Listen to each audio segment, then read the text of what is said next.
The unwrapping by the media of what happened at Benghazi has nailed their coffin. They cannot escape the fact that they killed him and they made no effort to save his life. They were just trying to dispose of the body by creating a narrative that he died in hospital. Which means there is too much contradiction, because they arrested the OCS. Right now he's in the cell. And then also there's no signs of Lagat resigning. What will happen in case he doesn't resign? He's going to resign. There's nothing like it doesn't without it happening. This Kenya ni yake.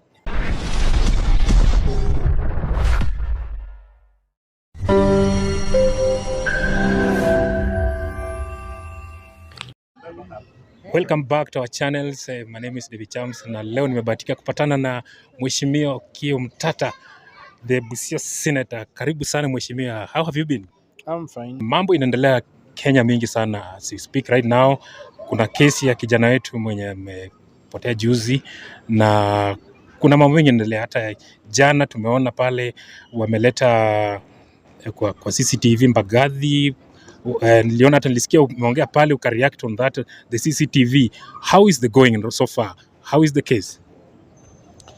I think basically what needs to be known has been known, that this young man was murdered in the police cells, or was murdered by the police in police custody, and the chain of command must come in. They have gone for the small fish as usual, and there's a danger of a cover-up, and those people should be put under witness protection, because they can easily be executed to protect their big bosses. So Lagat by now should have vacated the office. Not only is he a suspect in the murder, but is the direct commander of the Kenya Police Service. Of the Kenya Police, what is it called? Kenya Police Service. Yes. Yeah, the Kenya Police Service. That branch of the National Police Service is directly under the command of Lagat. It's the one which committed the crime. Lagat was the complainant. He has command responsibility. For anything else, he should vacate office like yesterday and go. If not, the commander-in-chief should fire him. Rather, President William Ruto should send him packing, so that the Kenya Police Service can be free to tell us exactly who is culpable, and we get the bottom of the issue. Secondly, that is one limb of the issue. The one limb of the issue is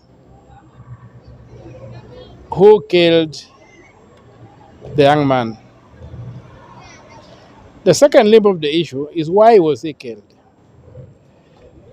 Why was he killed? He was killed because he raised an allegation that Mr. Lagat, according to reports, that Mr. Lagat was involved in corruption. But up to now, I have not seen a copy of the text. How possible is it that this text can just disappear like that over the net? I've not seen one, but maybe I'm not looking hard enough. Maybe you people have seen it. I've not seen the text that the young man posted, or is alleged to have posted. And we'd like to know the contents of that text and what is being done about those contents. We would also like a proper inquest into the police accounts. We would like Mr. Lagat to be subjected to a lifestyle audit to establish whether or not he is a beneficiary of proceeds of crime. So much as we condemn the death of our brother, we must not forget what he died for. He died exposing corruption. And Mr. Lagat must be put to the test of whether or not he's corrupt. And that is an easy thing to do. And that's what I think should happen, so that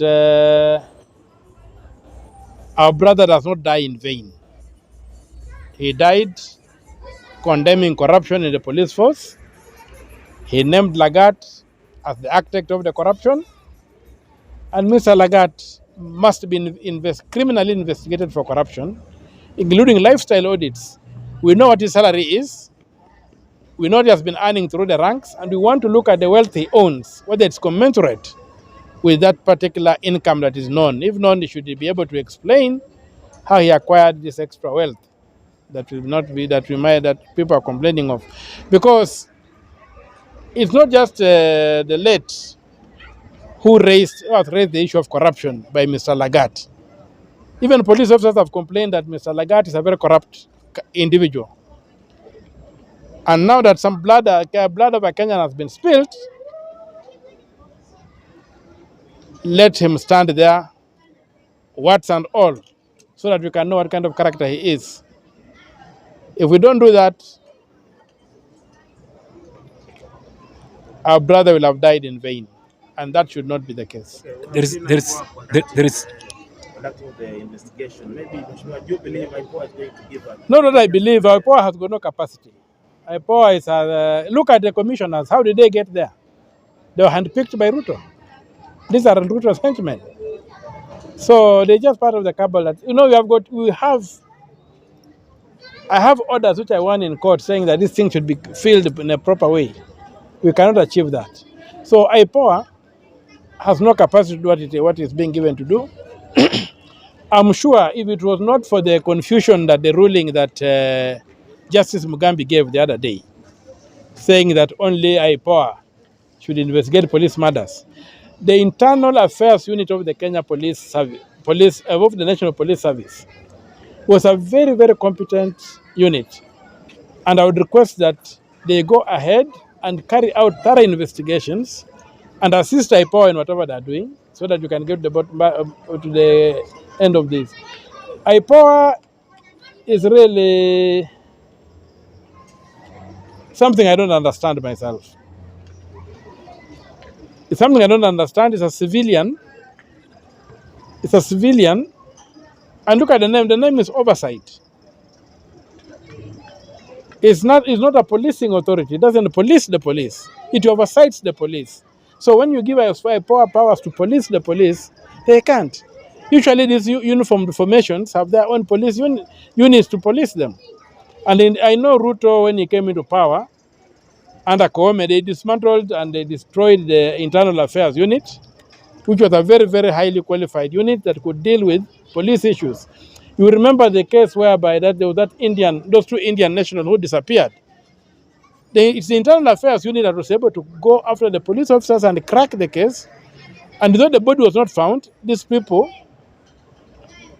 were charged with murder. So this was a very competent unit that, when I look at IPOA, my friend Hassan, it's like a retirement home.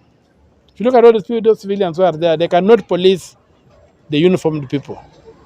And especially a police that has discarded its civilian uniform and now goes everywhere in military fatigues. Even you saw Kanja come to parliament in military fatigues.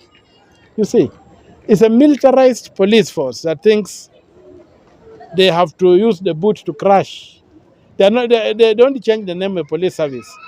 In fact, where we are today, somebody can be tempted to say that we must disband the police and reconstitute it afresh. The question of reforms, this police cannot be reformed. We just need a new police force. This one cannot be reformed. Because you reform something that can work. If something is dead, you don't reform it, you get a new thing. So these murders are there, and the abuses in the police cells are all over. When I was arrested in December, they put me in a cell which they had intentionally infected with a fungus. And one police officer had to come, and a lady came and whispered to me and said, that room was treated, please. When you leave, if the court releases you, head straight to hospital and be treated. So when they can treat a cell before they throw you in, on a matter whereby you have just demonstrated. So you can imagine what happened in that cell, where a senior police officer had been directly named as a kingpin of corruption in the police force. So these are the things we are dealing with. Even now, if you look at my body, I'm still nursing some of the wounds that I got from the blisters I got from the fungus. So there's total abuse in the police cells, and they killed this guy, and they must own up And they must stop telling us these fictitious tales. They are nothing by the media of what happened at Benghazi has nailed their coffin. They cannot escape the fact that they killed him and they made no effort to save his life. They were just trying to dispose of the body by creating a narrative that he died in hospital. We just thank God that the officers who were on duty rejected that narrative and decided to stand up as professionals and say, this man came here dead. Deal with your body. They were not going to. Benghazi was not ready to own up to a body they don't understand. So that's how I would say. Which means there is too much contradiction, because they arrested the OCS. Right now he's in the cell, and then also there's no signs of Lagat resigning. What will happen in case he doesn't resign? He's going to resign. There's nothing like it doesn't without it happening. This Kenya ni yake. He's going to resign and he must resign. And I'm urging that we keep on the pressure, we keep the demos going until he goes. He must resign so that he owns up to that. But it's even unfortunate that we are going that far.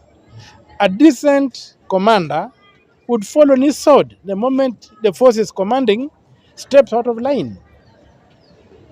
He doesn't come there and pretend that he doesn't know what is happening or that he's innocent until. And you saw IPOA saying that if investigations link this guy, he will ask him to resign. What nonsense is that? He should resign to pave way for those investigations. He should not resign as a result of the investigations. He's on record as the complainant. There's a logical sequence in how these resignations happen. You resign to show that you are not responsible. You resign, but when you stick there, it means you are responsible and you want to control things. And IPOA should stop fooling around by saying that if they need lead where and lead where. No. Let us begin this thing from the top. Let us work downwards. Anybody connected to the death of the young man should not be in office.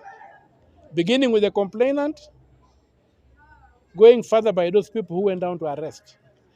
The other thing that should not be lost is that criminal libel was declared unconstitutional by the High Court and it's no longer valid. There's no reason why a police should be involved where somebody has got another name. What the police should have done would have to go to the side of the claimant that there was corruption, given him protection, and they used him as a witness against these thugs. So the police, first of all, overstepped themselves. They broke the law by going to investigate this matter. If this man was complaining about defamation, the police had no business going there because criminal libel is no longer an offense in this republic. I think it is Justice Mumbi Ngugi who declared it unconstitutional. So I don't see how why they were standing when doing all that. And the Cyber Crimes Act is not an excuse to perpetuate impunity and to break the law. The Cyber Crimes Act should establish a crime that has been committed by the cyber, if it has been a cyber crime. Communicating information that is accurate, information that is factual, it's not a cyber crime. For them to say that they were charging this man for cyber crime, it would mean that they had investigated the allegations and found them to be false and given the person the chance to give his side of the story and produce evidence of the corruption and in a public manner before they can claim that this man was using his gadgets wrongly. If the man is a whistleblower and is using his phone to whistleblow, how is that a cyber crime? It's a cyber protection. It's protecting the republic from these thugs. They are all over and they have to be dealt with. So to me, the police totally acted with impunity. They exercised powers they don't have. They went ahead and they refused to do their job, which was to go and talk to the deceased and get intelligence from him and then go after Lagat. The man who should have been arrested is Lagat. That was the suspect. This was an accuser. So how do you go after an accuser or a whistleblower to say that you are investigating a crime? There's nothing like that. And then also, president is quiet about the story, has not spoken lengthy about it. So do you think he assumes things are just okay, or maybe he's waiting for the right time? I don't know whether he assumes things or I don't know. I don't know what he's thinking. I don't even know that he's capable of thinking because of what he's doing. But what I know is that there's a law. Article 238 of the Constitution describes national security as the protection of Kenyans, the territory, the sovereignty, the people, their rights, their lives, and all those things. That's national security. And he's in charge of national security. So he has a duty to act, or he resigns his command. If Ruto cannot act on this, he should resign and go. We cannot have a lion commanded by sheep. Kenyans are lions. We cannot be commanded by a sheep. So we need him to come out under Article 138 as the man in charge of our security and take charge. The security includes the lives of the individuals. But to make matters worse, we are seeing more people being kidnapped. Those who have been following my Twitter handle, you have seen many cases that I have been highlighting. And this impunity is just ongoing. People somewhere in Kapsaret have gone missing. Some of them have been suspected of to have opposed the theft, the uncontrolled or the wanton destruction of forests in the area. They have gone missing and nobody's raising a finger. So we cannot, as a country, allow this. And Ruto has a responsibility. If he can't execute it, he should resign his command. Thank you so much, Mheshimiwa, for your time. Nashukuru sana. Thank you much.